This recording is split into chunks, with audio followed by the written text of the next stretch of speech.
Alam telah memberikan segala yang kita butuhkan.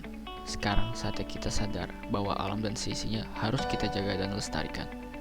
Begitu banyak satwa ciptaan Tuhan yang indah. Kejamnya manusia merenggut nyawa mereka hanya demi keserakahan semata. Pulau Jawa memiliki banyak hewan endemik yang perlu kita jaga. Salah satunya ialah macan tutul Jawa.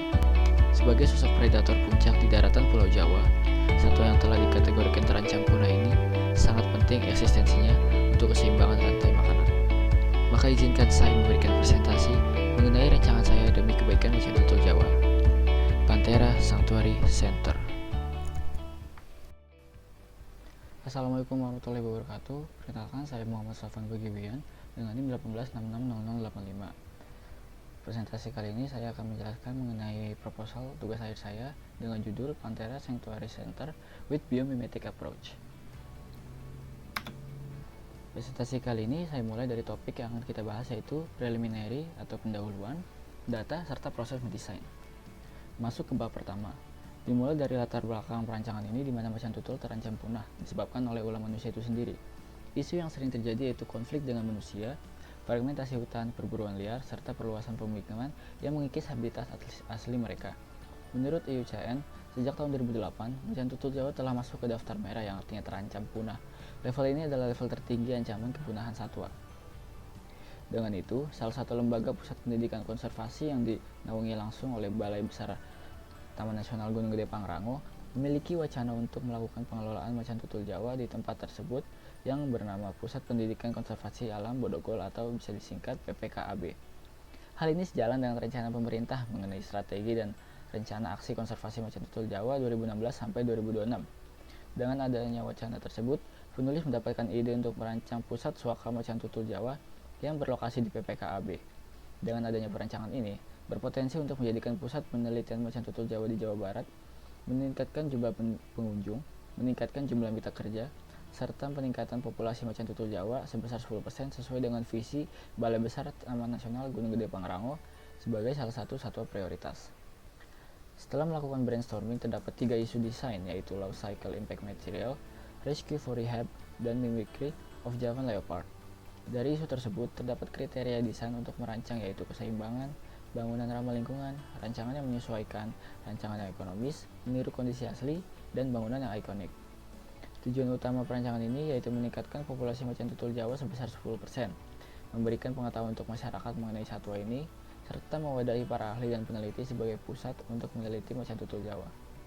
Masuk ke bab 2 di mana saya melakukan riset dan kajian mengenai objek desain dengan mencari data literatur mengenai pusat konservasi, standar kebutuhan ruang taman satwa khusus, dan standar kandang untuk macan tutul Jawa. Setelah mengkaji data literatur, saya melakukan kajian pendekatan desain dengan mengkaji definisi serta prinsip dari arsitektur biomimetik yang dibagi menjadi 3 bagian, yaitu prinsip bentuk, struktur dan material, serta prinsip mimikri dari macan tutul Jawa. Selanjutnya ada beberapa firman Allah yang telah saya kaji tentang perlindungan satwa langka untuk keseimbangan ekosistem seperti pada slide berikut. Selanjutnya saya mengkaji objek serupa untuk jadikan preseden, yaitu pertama ada Panda House Observation Center. Dengan kajian tersebut, saya mempelajari mengenai pemandangan area makan, interior bangunan, serta sirkulasinya yang unik untuk dijadikan banding. Objek kedua yaitu Elephant House Zoo di Zurich. Di dalam kajian tersebut, saya mengambil contoh mengenai konsep rancangan yang diterapkan, yaitu arsitektur biomimetik dengan tingkatan ekosistem, serta habitat satwa yang serupa dengan kondisi asli yang dijadikan banding untuk objek desain saya. Beralih ke data kawasan, masuk ke dalam wilayah Taman Nasional Gunung Gede Pangrango yang secara administratif termasuk dalam 3 wilayah kabupaten di Jawa Barat, yaitu Kabupaten Bogor, Sukabumi, dan Cianjur. Dalam menjalankan tugasnya, Taman Nasional Gunung Gede Pangrango memiliki fungsi utama seperti pada slide berikut.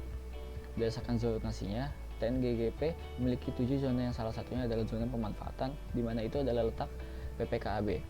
PPKAB merupakan salah satu lokasi yang berperan mengenalkan kekayaan alam hutan hujan tropis kepada masyarakat. Fasilitas yang disajikan juga cukup lengkap dalam menunjang kegiatan tersebut. Masuk ke data tapak, di mana tapak berada di sebelah barat bangunan fasilitas PPKAB dengan luas 1,2 hektar. Tapak berada di ketinggian 790 sampai 800 dpl dan perbatasan langsung dengan hutan hujan.